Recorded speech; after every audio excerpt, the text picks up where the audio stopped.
नमस्कार, स्वागत है आपका हमारे चैनल पर। मैं हूं आपके साथ शिप्रा सैनी। दिल्ली के जहांगीरपुरी इलाके में अवैध अतिक्रमण पर जिस तरीके से बुलडोजर का एक्शन हुआ, उसके बाद अब लगातार आरोप प्रत्यारोप का दौर शुरू हो गया है। तमाम विपक्षी पार्टियां इस एक्शन के लिए केंद्र सरकार को जिम्मेदार ठहरा रही हैं और एमसीडी की इस कार्रवाई पर सवाल उठा रही हैं।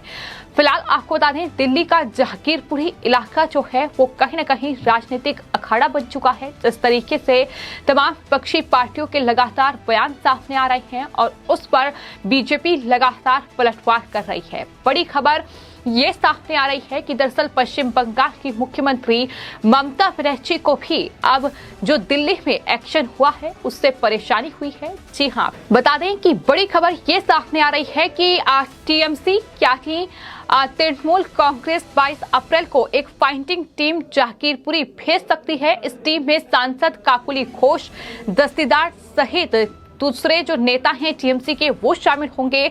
यानी कि फाइटिंग टीम जो है ये जहांगीरपुरी जाएगी, ये खबर सामने आई है। लेकिन सबसे बड़ा सवाल यही है कि दिल्ली में ये हिंसा हुई, दिल्ली में उसके बाद ये बुलडोजर का एक्शन हुआ, तो इससे ममता बनर्जी क्यों बौखलाई हुई हैं? जब केंद्रीय गृह मंत्री अमित शाह ये कह रहे हैं कि दरअसल हिंसा जिन लोगों ने की है उन पर एक्शन ऐसा होना चाहिए जो मिसाल कायम करे। सिर्फ इतना ही नहीं, बुलडोजर से जो अवैध अतिक्रमण हटाया गया है, जिस तरीके से वहां बुलडोजर की ये कार्रवाई हुई है, उस पर भी ममता बनर्जी की साफ तौर पर बौखलाहट सामने आई है। तो सवाल लगातार पूछे जा रहे हैं। तमाम लोग सोशल मीडिया पर अलग अलग दावा भी कर रहे हैं। लोग ये साफ तौर पर कह रहे हैं कि दरअसल दिल्ली के जहांगीरपुरी इलाके में जहां ये पूरी बुलडोजर से कार्रवाई हुई है, वहां बड़ी संख्या में घुसपैठिए रोहिंग्या रहते हैं और यही वजह है कि ममता बनर्जी बौखलाई हुई हैं। तमाम लोग ये भी कह रहे हैं कि ममता बनर्जी की बौखलाहट की वजह ये हो सकती है क्योंकि जिन रोहिंग्याओं को, जिन घुसपैठियों को वो न सिर्फ पश्चिम बंगाल बल्कि देश भर में बसाने का काम कर रही है, अब दिल्ली में उन पर इस तरीके से एमसीडी ने एक्शन लिया है, जहां उनके अवैध अतिक्रमण पर, अवैध निर्माण पर इस तरीके से बुलडोजर चला है। तो ममता बनर्जी की परेशानी इससे भी बढ़ी हुई है।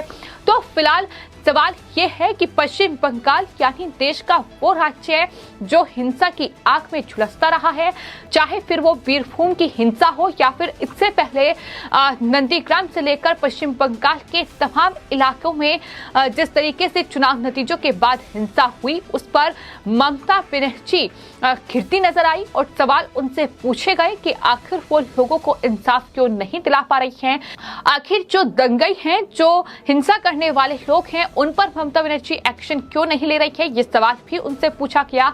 लेकिन किसी भी आरोपी को जो है वो पकड़ा नहीं गया, किसी पर भी कोई कार्रवाई नहीं हुई और इस तरीके से बड़े पैमाने पर पश्चिम बंगाल में चुनाव नतीजों के बाद हिंसा हुई और ये हिंसा अभी भी रुकने का नाम नहीं ले रही है। आपको ये बता दें कि हर रोज पश्चिम बंगाल से इस तरीके की खबरें सामने आती हैं जो पश्चिम बंगाल की कानून व्यवस्था पर सवाल खड़े करती हैं। लेकिन आज अगर राजधानी दिल्ली के जहांगीरपुरी इलाके में हनुमान जयंती के मौके पर शोभा यात्रा निकाली गई और उस शोभा यात्रा को इस तरीके से टारगेट किया गया कि उस पर पत्थर बरसाए गए, उस पर कांच की बोतलें फेंकी गई, जिसमें कई लोग घायल हुए हैं और उसमें केंद्रीय गृह मंत्री ने ये साफ तौर पर सख्त निर्देश दे दिए हैं कि इन अहिंसाकारियों को, इन दंगइयों को बख्शा नहीं जाएगा। पुलिस कमिश्नर को बड़ी और कड़ी कार्रवाई करने का आदेश दिया गया है। इसके अलावा आपको ये भी बताते हैं कि जिस तरीके से जहांगीरपुरी, दिल्ली के जहांगीरपुरी इलाके में इन घुसपैठियों ने अवैध अतिक्रमण किया हुआ है, उसे हटाने के लिए केंद्र सरकार ने बुलडोजर चलाने का फरमान सुनाया। एमसीडी ने ये कार्रवाई दिल्ली में की, लेकिन इससे भी ममता बनर्जी को तकलीफ हो रही है और इस तरीके से अब 22 अप्रैल को एक फाइटिंग टीम जहांगीरपुरी भेज सकती है ममता बनर्जी, की खबर सामने आई है। तो जो खुद जिसका राज्य जहां वो सत्ता में है, जहां वो मुख्यमंत्री बनी हुई बैठी हुई हैं, वो खुद कानून व्यवस्था उस राज्य में तार हो रही है। हर रोज वहां से हिंसा की खबरें सामने आ रही हैं।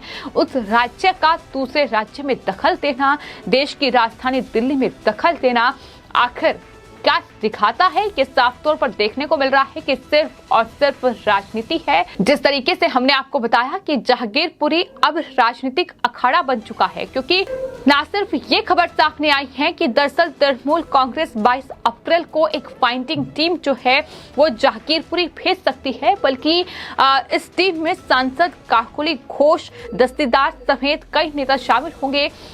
इसके अलावा जो कांग्रेस पार्टी का एक प्रतिनिधि मंडल था वो आज जहांगीरपुरी गया है, और जिसमें अजय माकन जो कि कांग्रेस के महासचिव हैं उनकी तरफ से इसकी अगुवाई भी की गई है।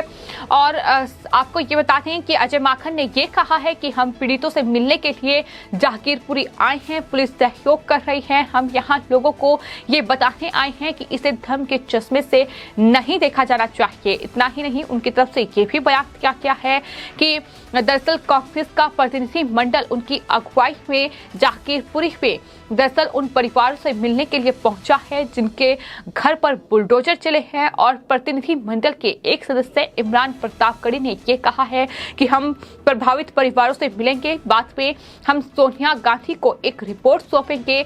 तो ये उनकी तरफ से जानकारी दी गई है, लेकिन कुल मिलाकर साफ है कि इन तमाम घुसपैठियों को कहीं न कहीं जो बसाने का काम कांग्रेस ने इतने सालों में किया है, अगर आज उन पर एक्शन हो रहा है तो इस तरीके से कांग्रेस पार्टी बौखला रही है, कांग्रेस पार्टी तिलमिलाई हुई है।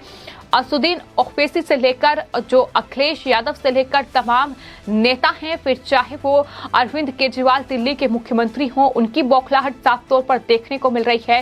तो कुल मिलाकर तस्वीर साफ है कि पश्चिम बंगाल यानी बांग्लादेश से पश्चिम बंगाल के रास्ते जो ममता बनर्जी देश देश में इन घुसपैठियों और रोहिंग्याओं को बसाने का काम कर रही है, और तमाम विपक्ष के जो जिन राज्यों में सरकारें हैं वो राज्य तमाम उन्हें बसाने का काम कर रहे हैं, तो उन्हें तकलीफ हो रही है कि साफ तौर पर जहांगीरपुरी की घटना बयां कर रही है। जिस तरीके से ये तमाम विपक्षी पार्टियां बौखलाई हुई हैं। आपको ये भी बताते हैं कि ओवैसी भी देर शाम जहांगीरपुरी पहुंचे हैं, ऐसी खबर सामने आई, और इस दौरान उन्होंने केंद्र और दिल्ली सरकार पर जमकर निशाना साधा। उन्होंने कहा कि यदि वो दुकान और मकान अनाधिकृत थे यानी अवैध तरीके से बने हुए थे तो 7 साल से बीजेपी की सरकार सो क्यों रही थी। ओवैसी ने आरोप लगाते हुए ये भी कहा कि सरकार ने एक समुदाय को निशाना बनाया, उनके दुकान और घर को नुकसान पहुंचाया है, जबकि ऐसा नहीं है। इस पूरी कार्रवाई में तमाम वो घर, तमाम वो दुकानें तोड़ी गई हैं जो अवैध तरीके से जिनका निर्माण किया गया था। तो इस तरीके से कहीं ना कहीं धर्म के चश्मे से जो राजनीतिक पार्टियां इस पूरी कार्रवाई को देख रही हैं और इन लोगों को निर्दोष बता रही हैं, दरअसल साफ है कि सिर्फ और सिर्फ राजनीति के लिए इस तरीके से सियासी रोटियां सेकने के लिए इस तरीके के आरोप लगाए जा रहे हैं। और ये साफ है कि राजनीति चरम पर है, जबकि बीजेपी का साफ तौर पर यह कहना है कि दरअसल एमसीडी को इस कार्रवाई के निर्देश दिल्ली हाईकोर्ट की ओर से 19 अप्रैल को ही मिल चुके थे। तो ये कार्रवाई 19 अप्रैल से जारी थी, कोई नई कार्रवाई नहीं है। लेकिन इस तरीके से कपिल सिब्बल और दुष्यंत दवे जैसे जो वकील हैं वो जिस तरीके से सुप्रीम कोर्ट में इन तमाम घुसपैठियों की पैरवी कर रहे हैं, इन तमाम दंगइयों की पैरवी कर रहे हैं, वो अपने आप में ये बता रहा है कि किस तरीके से सिर्फ और सिर्फ वोट बैंक के लिए कहीं ना कहीं अब पूरा जो विपक्षी दल है, राजनीतिक दल है, वो अब जहांगीरपुरी पहुंच रहा है, वहां उन लोगों से मुलाकात कर रहा है जिनकी दुकानें, जिनके घरों पर बुलडोजर चला है, जो अवैध तरीके से निर्माण किए गए थे।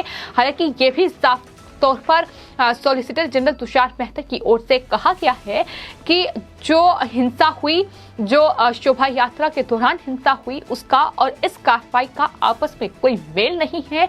ये ऑर्डर पहले ही एमसीडी को दिल्ली हाईकोर्ट से मिले हुए थे और जब पुलिस बल की तैनाती वहां थी तो उस वक्त ये कार्रवाई हुई। लेकिन फिलहाल राजनीति चरम पर है, एक दूसरे पर आरोप प्रत्यारोप का सिलसिला भी जारी है। लेकिन सवाल यही है कि खुद जो टीएमसी और खुद जिस ममता बनर्जी से अपना राज्य नहीं संभल पा रहा है, वो दरअसल फाइंडिंग टीम जहांगीरपुरी भेज रही है, यह अपने आप में चौंकाने वाली बात है। लेकिन सबसे बड़ा सवाल यही है कि वो जिस राज्य की मुख्यमंत्री हैं, उस राज्य की दरअसल कानून व्यवस्था उनसे नहीं संभल रही है, लेकिन राजधानी दिल्ली में सियासत चमकानी है, क्योंकि 2024 के चुनाव भी बेहद करीब हैं। फिलहाल आपकी इस पूरे मामले पर क्या राय है, हमें कमेंट बॉक्स में जरूर लिखें और चैनल को सब्सक्राइब करें। धन्यवाद।